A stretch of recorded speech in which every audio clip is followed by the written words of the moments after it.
In London, this is The Economist, and this is Babbage, a weekly conversation about science and technology. Today, in a special programme, we're going to be looking back at some of the biggest happenings in science and technology during 2013.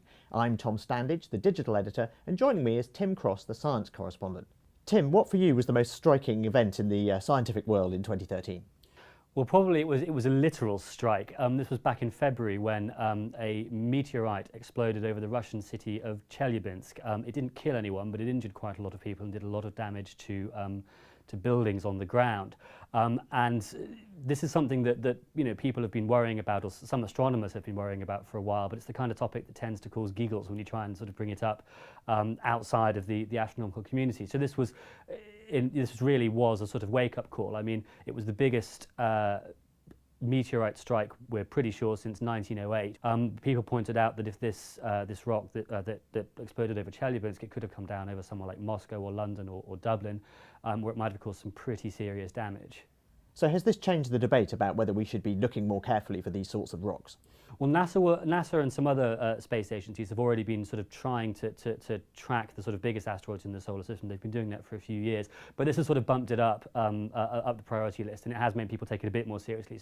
There's also a private outfit called the B612 Foundation, headed by a former Apollo astronaut, and they are raising money to launch a fleet of small space telescopes, which will try and look for these things before they start exploding in our sky. And it's also given a bit more money to people who are researching what you might do about this and how you might deflect any asteroids that turn out to be on a collision course. And this would involve a wonderfully named thing called a gravity tractor, perhaps. Moving on to planet hunting, it's also been quite an interesting year there, hasn't it?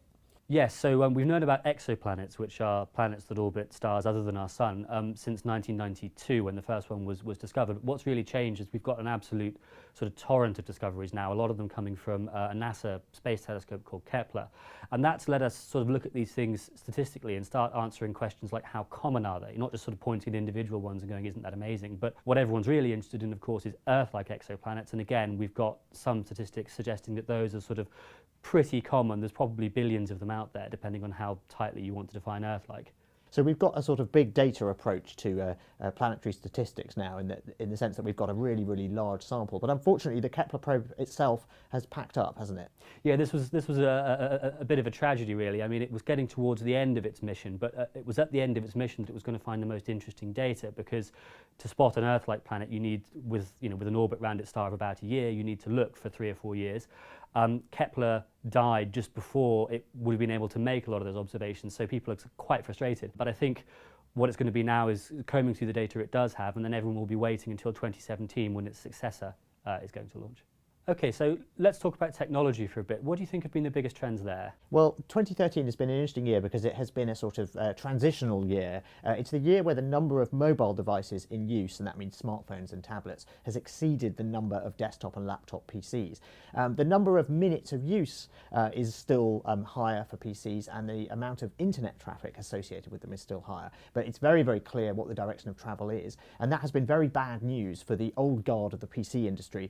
We've seen Dell has gone private. It's been taken over by its founder. We've seen HP has been in trouble. We've seen terrible numbers on the PC sales. And the winners in all of this have clearly been the companies that are making the devices that people actually want, and that means Apple and Samsung and other manufacturers who are making devices powered by Google's Android software. So there's been this very, very clear shift, and it's really accelerated this year away from desktop and sort of PC-centric way of looking at the world to mobile devices, so that the internet becomes something you carry around with you and something that's always on and always present and you're always engaged with, rather than a thing that you visit through the portal of a PC screen.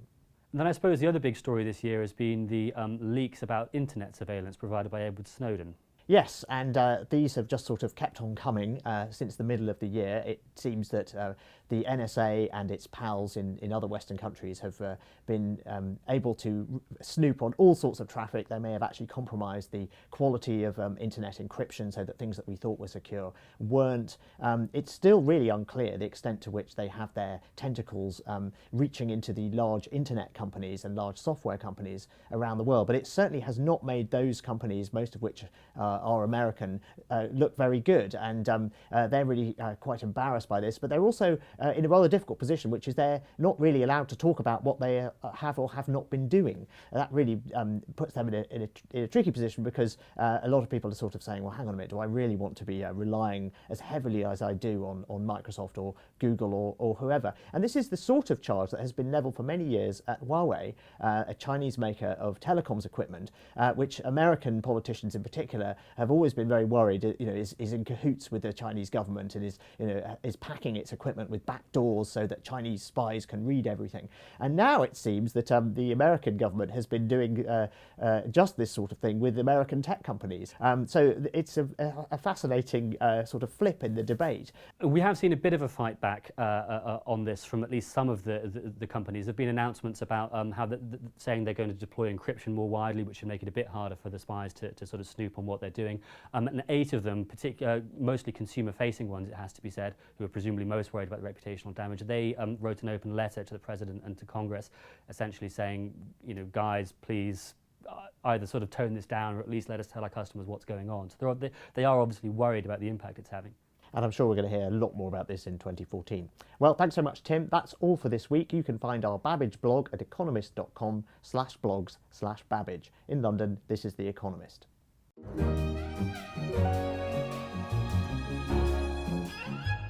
The Economist.